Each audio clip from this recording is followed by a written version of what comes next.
Limit as x goes to 0 of tan squared of x divided by 1 minus the secant of x. The first thing we're going to do is try plugging a 0 in for each of the x's. In the numerator, that'll give us the tangent of 0, quantity squared. For tan squared, you work out the tangent first, and then you square the result. And then over 1 minus the secant of 0.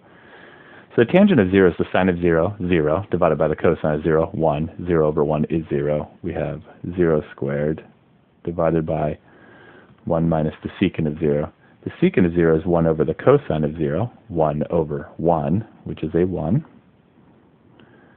0 squared is 0. 1 minus 1 is 0. We have the 0 over 0 indeterminate form.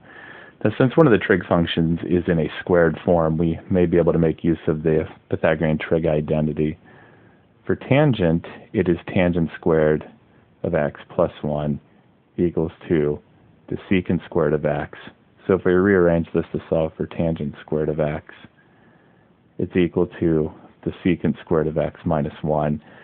And we can replace the numerator with then secant squared x minus 1. The advantage of doing that is that's involving the same trig function in the denominator. And second of all, it's factorable as a difference of squares in the numerator. We still have 0 over 0. We haven't changed that yet because the secant of 0 is a 1. But we can factor the numerator and attempt to cancel like factors. The denominator doesn't factor, but the numerator does as a difference of squares.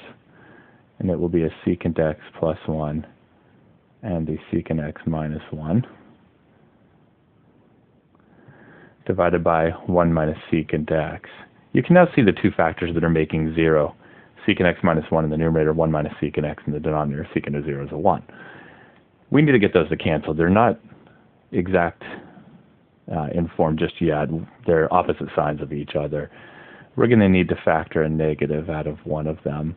I'm going to opt to factor it out of the denominator. Just there's less stuff down there, but it will work out whichever numerator or denominator you factor from.